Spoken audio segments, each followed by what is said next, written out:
महमूद गजनवी ने भारत पर एक बार नहीं बल्कि 17 बार आक्रमण किए, जिसके कारण देखे जाएं तो इरफान हबीबी ने बताया है कि महमूद गजनवी ने भारत पर आक्रमण अपार मात्रा में धन संपदा को प्राप्त करने के लिए किया था, न कि इस्लाम धर्म का प्रचार प्रसार करने के लिए किया था। उत्वी नामक विद्वान कहता है कि महमूद गजनवी ने भारत पर आक्रमण इस्लाम धर्म का प्रचार प्रसार करने के लिए, मध्य एशिया में अपना दबदबा बढ़ाने के लिए, मध्य एशिया के हिंदूशाही राजवंशों तक अपने साम्राज्य का विस्तार करने के लिए, बड़ी मात्रा में हाथियों को प्राप्त करने के लिए महमूद गजनवी भारत पर एक बार नहीं 17 बार अटैक करने आएगा। इन 17 अटैक की जानकारी, 17 बार आक्रमण की जानकारी हेनरी एलियट के माध्यम से पता चलता है। आज का विषय है सोमनाथ मंदिर पर महमूद गजनवी का आक्रमण और सुहेलदेव बैस का तुर्कों से बदला लेना। तो देखिए दोस्तों कि महमूद गजनवी जो हैं, इन्होंने 16वां आक्रमण 1025 ईस्वी में सोमनाथ मंदिर पर किया। सोमनाथ मंदिर जो है, इस समय इसके पुजारी हुआ करते थे गंग सर्वज्ञ। गंग सर्वज्ञ सोमनाथ मंदिर के पुजारी थे। गंग सर्वज्ञ ऐसे कहा करते थे पहले कि भगवान सोमनाथ भारत के अन्य स्थानों पर स्थित देवी देवताओं से नाराज हो गए हैं, इसलिए भगवान सोमनाथ महमूद गजनवी के माध्यम से उनको दंडित कर रहे हैं। गंग सर्वज्ञ को नहीं पता था कि महमूद गजनवी के कदम सोमनाथ मंदिर की तरफ बहुत जल्द पड़ने वाले हैं। ऐसे कहते हैं कि जब महमूद गजनवी सोमनाथ मंदिर पर आक्रमण करने के लिए पहुंचा था, तब गंग सर्वज्ञ ने और कई पुजारियों ने और यहां के लोगों ने कहा था कि महमूद गजनवी, तू सोमनाथ मंदिर को जितना चाहे उतना लूट ले, जितना चाहे उतना धन संपदा प्राप्त कर ले, पर तू सोमनाथ मंदिर में जो भगवान शिव की प्रतिमाएं, तू इसको खंडित मत कर। तो दोस्तों कहते हैं इस समय महमूद गजनवी ने कहा था कि मैं बुत फरोश की जगह, महमूद गजनवी ने कहा था कि मैं बुत फरोश के स्थान पर बुत सिकन कहलाना पसंद करूंगा। बुत सिकन, ध्यान रखना कि गंग सर्वज्ञ जो हैं, जो सोमनाथ मंदिर के प्रधान पुजारी हैं, वो महमूद गजनवी से क्या कह रहे हैं कि तू सोमनाथ मंदिर में भगवान सोमनाथ की प्रतिमा को मत तोड़ना। तो महमूद गजनवी ने उत्तर क्या दिया है कि मैं बुत फरोश यानी कि मूर्ति संरक्षक कहलवाना पसंद नहीं करूंगा, मैं बुत सिकन कहलवाना पसंद करूंगा, यानी कि मैं मूर्ति भंजक कहलवाना पसंद करूंगा, ऐसा महमूद गजनवी ने कहा था। पेपर में जर्नली प्रश्न आ जाता है कि बुत सिकन किसको कहते हैं, तो महमूद गजनवी को। बुत सिकन का अर्थ होता है मूर्तियों को तोड़ने वाला। अब देखिए दोस्तों कि महमूद गजनवी जो था, यह मुल्तान मार्ग से भारत की तरफ आया था। इसका 16वां आक्रमण सोमनाथ मंदिर पर हुआ था। सोमनाथ मंदिर का निर्माण चंद्रदेव सोमनाथ के द्वारा करवाया गया था। चंद्रदेव सोमनाथ के द्वारा इस मंदिर का निर्माण करवाए जाने के कारण यह मंदिर सोमनाथ मंदिर कहलाया। सोमनाथ मंदिर का इस समय पुजारी है गंग सर्वज्ञ। महमूद गजनवी का सोमनाथ मंदिर पर 16वें आक्रमण की जानकारी अलगर्दीजी देता है। कौन देता है दोस्तों? अलगर्दीजी। ये सभी एग्जाम के जो पॉइंट्स हैं, एग्जाम के लिए बहुत महत्वपूर्ण है और यूपीएससी तो यहां से जमकर के प्रश्न पूछता है कि 16वें आक्रमण की जानकारी अलगर्दीजी देता है अपनी पुस्तक किताबुल जैनुल अखबार में। और अलगर्दीजी ने अपनी पुस्तक किताबुल जैनुल अखबार में यह कहा है कि महमूद गजनवी को भारत से सर्वाधिक धन इसी सोमनाथ मंदिर की लूट से प्राप्त हुआ था। जब महमूद गजनवी यहां पर मंदिर को तोड़ने के लिए आ गया था, उस समय काठियावाड़ जो है, जिसकी राजधानी अनियनवाड़ हुआ करती थी, यहां के राजा थे भीमदेव। कहते हैं कि चालुक्य राजा भीमदेव प्रथम ने महमूद गजनवी का सामना किए बिना ये काठियावाड़ को छोड़कर के चले गए थे। महमूद गजनवी ने सोमनाथ मंदिर को जमकर के लूटा। महमूद गजनवी के भारत पर 17 अटैक थे। सबसे ज्यादा महमूद गजनवी को धन इसी मंदिर से प्राप्त हुआ। इसके बाद देखिए कि देखो महमूद गजनवी यहां से अपार मात्रा में धन संपदा लूट करके चला गया। महमूद गजनवी ने लगभग 50,000 से अधिक महिला पुरुषों का यहां पर कत्लेआम कर दिया था। कुछ समय पश्चात महमूद गजनवी का देहांत हो जाता है, लगभग 1030 ईस्वी के आसपास। अब देखो दूसरा पॉइंट अपन यहां पर देखते हैं, बैसवाड़ा राज्य। बैसवाड़ा राज्य क्या है कि अर्गला के राजा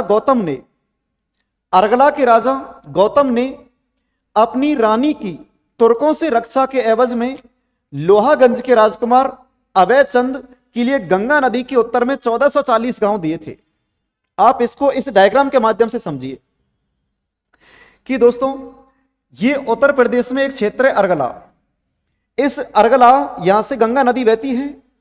अर्गला का राजा हुआ करता था गौतम। इस अर्गला के पास में एक क्षेत्र था लोहागंज क्षेत्र था। लोहागंज में के दो भाई हुआ करते थे। एक भाई का नाम था अभयचंद और एक भाई का नाम था निर्भयचंद। ऐसे कहते हैं कि अभयचंद और निर्भयचंद अपने खेतों पर काम कर रहे थे। उसी समय अर्गला के राजा गौतम की पत्नी गंगा नदी में स्नान करने के लिए गई थी। वहीं पास से तुर्कों की सेना गुजर रही थी। उन तुर्कों की सेना को पता चला कि गंगा नदी में कोई महिला स्नान कर रही है और वो महिला शाही महिला है। तो उन तुर्कों ने अर्गला के राजा गौतम की पत्नी को लूटना चाहा, उसे प्राप्त करना चाहा। तब लोहागंज के दो भाई अभयचंद और निर्भयचंद ने अर्गला के राजा गौतम की पत्नी को उन तुर्कों से बचा लिया। तो दोस्तों इस रानी ने राजा गौतम से अभयचंद और निर्भयचंद के शौर्य पराक्रम और योद्धाई कौशल की बहुत प्रशंसा की। अर्गला का राजा गौतम बहुत प्रसन्न हुआ। कहते हैं कि अर्गला के राजा गौतम ने लोहागंज के जो दो भाई, जिसमें एक का नाम था अभयचंद, इस अभयचंद के लिए गंगा नदी के उत्तर में 1440 गांव दिए थे। ऐसे सब क्वेश्चंस पेपर में रखे हैं। जब अपन नेट जीआरएफ टाइप का एग्जाम देते हैं, जब अपन यूपीएससी एग्जाम देते हैं, असिस्टेंट प्रोफेसर एग्जाम देते हैं, पीजीटी एग्जाम देते हैं, तो दोस्तों अपने सिलेबस में पूरा ऐड है ये, और इसी प्रकार के क्वेश्चन वहां देखने को मिलते हैं। मैं दोबारा से फिर कहना चाहूंगा कि अर्गला के राजा गौतम ने लोहागंज के अभयचंद और निर्भयचंद के लिए अर्गला के उत्तर में, या कह सकता हूं गंगा नदी के उत्तर में 1440 गांव दिए। इन 1440 गांव में श्रावस्ती, बस्ती और बहराइच शामिल थे। ये क्षेत्र शामिल थे इन 1440 गांव में। अभयचंद्र क्षत्रिय बैस होने के कारण इसका साम्राज्य बैसवाड़ा कहलाया। यानी कि दोस्तों ये 1440 गांव जो हैं, ये 1440 गांव का साम्राज्य क्या कहलाया? बैसवाड़ा कहलाया। और कहा जाता है कि ये अभयचंद और निर्भयचंद जो थे, ये हर्षवर्धन के वंशज थे। तो अभयचंद और निर्भयचंद को 1440 गांव उपहार में मिले हैं। इनका ये 1440 गांव का साम्राज्य बैसवाड़ा कहलाता था। पर दोस्तों इतिहास कुछ और करवट बदलेगा अब, कि बैसवाड़ा राज्य में अभयचंद को 1440 गांव मिल गई। 1440 गांव इस अभयचंद को यहां पर मिल गए थे। और अभयचंद का बेटा हुआ मंगल ध्वज, और मंगल ध्वज की रानी हुआ करती थी विजय देवी। और विजय देवी के दो पुत्र हुए, जिनमें एक पुत्र का नाम था मल्लदेव और एक पुत्र का नाम था सोहेलदेव। मल्लदेव और सोहेलदेव। कहते हैं कि मंगल ध्वज का बेटा जो मल्लदेव था, यह भगवान सोमनाथ का बहुत बड़ा उपासक था। जब महमूद गजनवी सोमनाथ मंदिर को लूट रहा था, उसी समय मल्लदेव भगवान सोमनाथ की रक्षा के लिए गुजरात पहुंचता है।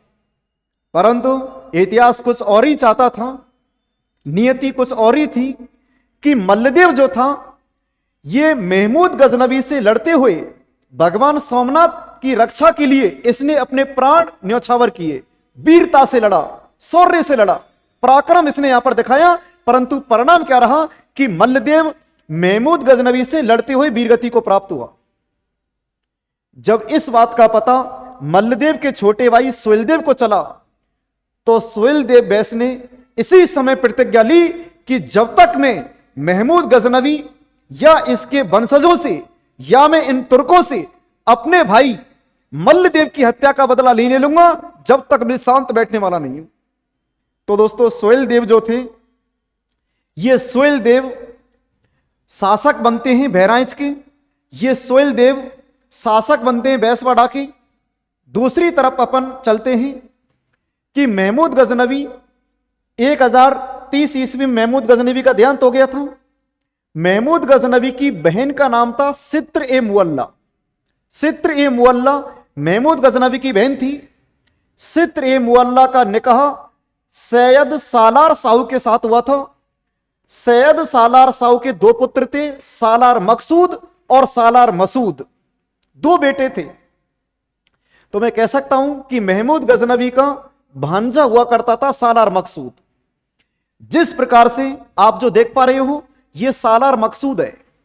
जिस प्रकार से महमूद गजनवी भारत पर आक्रमण करने के लिए आया था, अपार मात्रा में धन संपदा प्राप्त करने के लिए, अपार मात्रा में हाथी प्राप्त करने के लिए, अपने साम्राज्य का विस्तार करने के लिए, यहां पर महिलाओं की लूटपाट करने के लिए, उसी उद्देश्य से महमूद गजनवी का भांजा सालार मकसूद भारत आक्रमण करने की योजना बनाता है।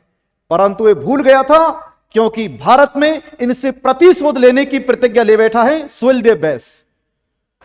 आप देखिए कि बहराइच का युद्ध, बैटल ऑफ बहराइच, बहराइच का युद्ध 14 जून 1033 ईस्वी को लड़ा गया था। आप इसमें देख रहे हैं ये हमारे सोहेल देव बैस हैं। सोहेल देव बैस ने बहराइच का युद्ध लड़ा। यह बहराइच का युद्ध सालार मकसूद से लड़ा गया था। यह सालार मकसूद महमूद गजनवी का भांजा था। सोहेल देव बैस ने जो प्रतिज्ञा ली, उस प्रतिज्ञा को सोहेल देव बैस धरातल पर लेकर के आए। धरातल से तात्पर्य है कि इन्होंने अपने द्वारा ली गई प्रतिज्ञा को सभी लोगों के सामने कह के दिखा दिया कि सोहेल देव बैस ने जो बोला था वो किया है। और करेंगे कैसे वो देखिए कि सोहेल देव बैस और सालार मकसूद ये दोनों बहराइच के युद्ध में 14 जून 1033 ईस्वी को लड़े। सोहेल देव बैस की सेना में 21 राज्यों की सेना लड़ने के लिए आई थी, जिसमें बिहार के राजा हरदेव, दिल्ली की तंवर सेना, जेजाक भुक्ती की चंदेल सेना और उज्जैन का राजा भोर परमार की सेना बहराइच के युद्ध में लड़ने के लिए आई थी। और देखिए दोस्तों, माना जाता है कि चोल शासक राजेंद्र चोल ने अपने सेनापति नरसिम्हन को नेतृत्व में सैनिक टुकड़ी भेजी, जिसकी पुष्टि कुछ तमिल शब्दों से होती है। बीरबेल यानी कि भाला, भारता भाई बाजका यानी कि केवल भारत भूमि के लिए। चोल शासक राजेंद्र चोल ने अपने सेनापति नरसिम्हन के नेतृत्व में सेना भेजी थी कि जाओ, उत्तर भारत में सोहेल देव बैस तुर्कों का सामना कर रहा है। तो नरसिम्हन चोल सेना को लेकर के यहां पर आ चुके थे। इनकी सेना में स्थानीय राजवर जाति के लोग भी शामिल थे। यहां की महिलाओं ने भी सोहेल देव बैस की सेना में तुर्कों का सामना किया। युद्ध का यदि दोस्तों अपन परिणाम देखें तो सोहेल देव बैस के हाथों संपूर्ण तुर्क सेना मारी गई।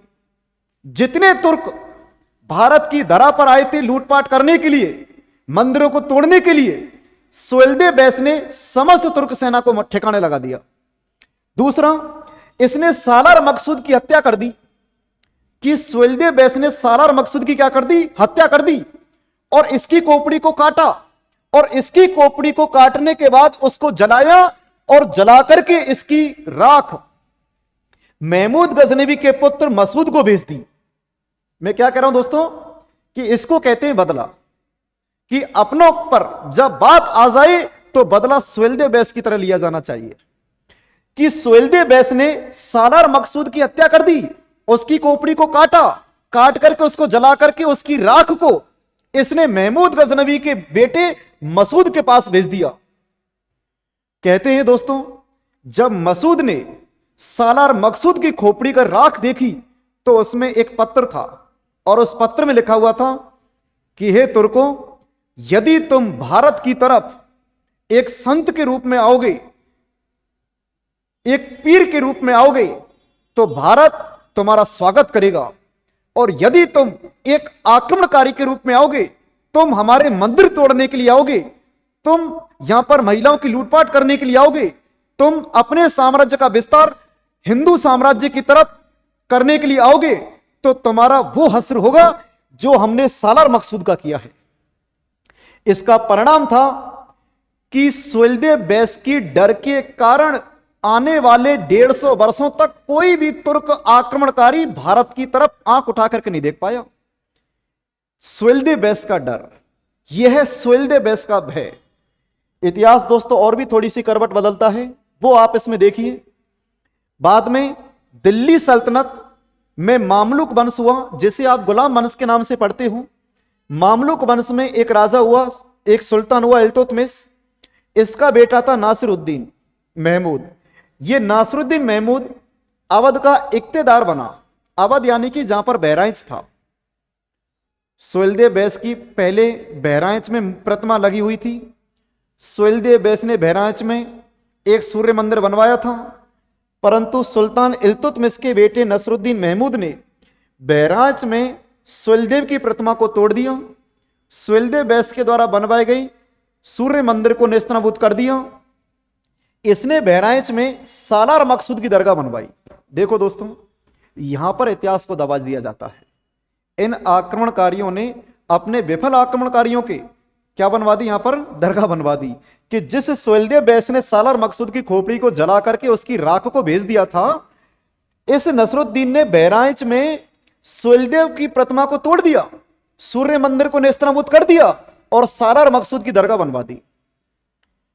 पहला सुल्तान जो सालार मकसूद की दरगाह पर गया था उसका नाम आता है फिरोज शाह तुगलक। फिरोज शाह तुगलक पहला सुल्तान था जो सालार मकसूद की दरगाह पर गया और इसने सालार मकसूद को योद्धा संत घोषित कर दिया। तो देखिए, बात यह है कि सुहेलदेव बैस ने जो बहराइच का युद्ध लड़ा था सालार मकसूद से, आज दोस्तों इतिहास के पन्नों से इतने बड़े विशाल युद्ध, इतने बड़े धर्म रक्षक इतिहास के पन्नों से गायब हैं। वजह जिन लोगों ने इन इतिहासों को लिखा है उन किताबों तक हम पहुंच नहीं पा रहे हैं। क्लियर? तो दोस्तों आज के लिए धन्यवाद।